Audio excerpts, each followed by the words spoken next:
ఏంటన్నా? హలో చెప్పండి అన్న. అన్న, చెప్పండి చెప్పండి. అది సారీ అంటున్నారు కదా దీనికి.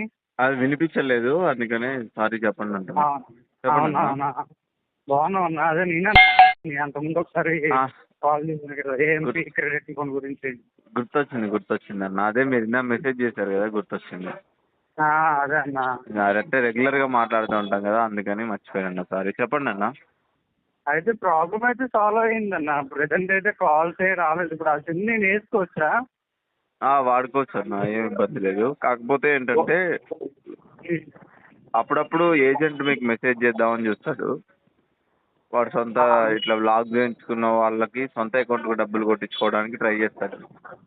దానికి ఏం రెస్పాండ్ అవ్వకుండా పూర్తిగా వాడిని పట్టించుకోకుండా ఉంటే సరిపోతుంది. అవునా, నెంబర్కా? అవునన్నా. మామూలుగా ఫోన్ సిమ్ వాడుకోండి, ప్రాబ్లం ఏమి ఉండదు. ఓకే. మా ఫ్రెండ్కి ఇదే ప్రాబ్లం వచ్చిందన్న. అంటే అలానే చేశారు. ఇప్పుడు మీ నెంబర్ ఇమ్మంటారా? ఏ యాప్లో తీసుకున్నారన్నా? ఆడి ఏఎంపీలోనే తీసుకున్నాడు. Loan amount ఎంతంట? 50,000 ఎంతో అంట. 50,000. అంతవరకు పే చేసుకుంటూ ఎందుకు వచ్చారన్న, అంత లిమిట్ వరకు కూడా? మీరు చెప్పలేదా వద్దని? నాకు తెలియదు అన్న అసలు. ఆహా, నాకు తెలియదు. ఓకే అన్న. డ్యూ డేట్ ఎప్పుడు ఉందన్న ఆయనది? డ్యూ డేట్ వచ్చేసరికి అంటే జనరల్ గా తీసుకునేది ఆల్రెడీ ఫస్ట్ 20 తీసుకున్నాడంట. రీపే చేస్తున్నాడంట. మళ్ళీ ఇప్పుడు తీసుకున్నాడు అనమాట. ఇప్పుడు అది పే చేయలేకపోతున్నాడు. డ్యూ డేట్ వచ్చేసరికి 11th. ఓకే ఓకే ఓకే అన్న. 11th అంటే రేపే కదన్నా. రేపే ఈరోజే కాల్ చేస్తారు కదా మరి? అవును, ఈ రోజు చేయలేదంట. మరి రేపటి నుంచి స్టార్ట్ అంట. అంటే రేపటి నుంచి స్టార్ట్ అంటే 12th డ్యూ డేట్. అంటే ఇంకా 2 days తర్వాత డ్యూ డేట్. ఓకే అన్న, టెన్షన్ ఏం లేదు. తర్వాత కాన్ఫరెన్స్ కలపండి అన్న, మాట్లాడదాము. తర్వాత ఇంకో డౌట్ అన్న నాకు. అంటే ఇంకో డౌట్ ఏంటంటే, ఇప్పుడు ఫర్ ఎగ్జాంపుల్ నేను ఆల్రెడీ తీసుకున్నాను కదా, ఇన్ కేస్ అందులో మళ్ళీ చేయి పెడితే ఏమవుద్ది? ఎన్ని రోజులు అయిందన్న మీరు తీసుకొని? నేను తీసుకున్నా 20 డేట్ అన్న డ్యూ డేట్. మీరు డేటా బ్లాక్ చేయించుకొని ఎన్ని రోజులు అవుతుంది? డేటా బ్లాక్ చేసుకుని మీకు కాల్ చేసింది అయితే 16th కాల్ చేశాను అన్న. 16th కాల్ చేశాను. ఓకే. సో ఎన్ని డేస్ అవుతుంది అంటే అప్రాక్సిమేట్లీ 26 days అవుతుంది.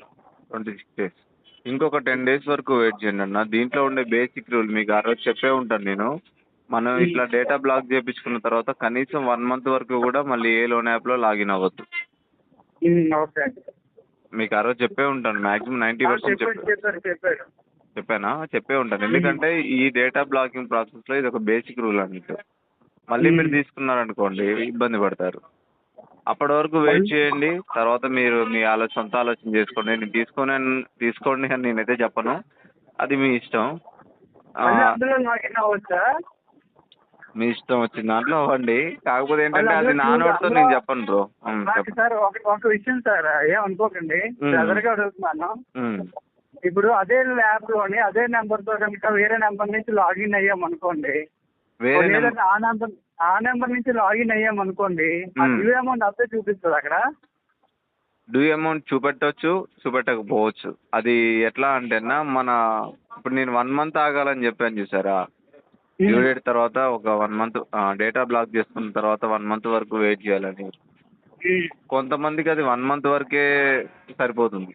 కొంతమంది 3 months వరకు ఆగాల్సి వస్తుంది. మీరు అదే యాప్లో కాకుండా ఒకవేళ తీసుకుందాం అనుకుంటే దాంట్లోనే తీసుకోవాలని ఏముందన్న, చాలా ఉన్నాయి కదా. చాలా అంటే ఏమున్నాయన్నా? ఇక అవి నేను చెప్పను, మీరే చూసుకోండి. అయినా ముఖ్యంగా అల్టిమేట్గా ఏంటంటే అన్న, లోన్ తీసుకోవడం మన ఉద్దేశం కాదు. తీసుకోవటం అనేది మీ ఇష్టం. కాకపోతే నా సలహా అయితే తీసుకోకపోవడం మంచిది. సరే అన్న. అదే మా ఫ్రెండ్కి ఒకసారి కాన్ఫరెన్స్ కల్పిస్తాను. ఓకే అన్న, తర్వాత కలపండి, మీరు మాట్లాడదాం. టెన్షన్ ఏం పడొద్దు అని చెప్పండి. లోన్ అయితే కట్టొద్దు. లోన్ కట్టే ప్రాబ్లమ్ సాల్వ్ అవ్వదు. ఓకేనా? ఓకే అన్న. రైట్ అన్న.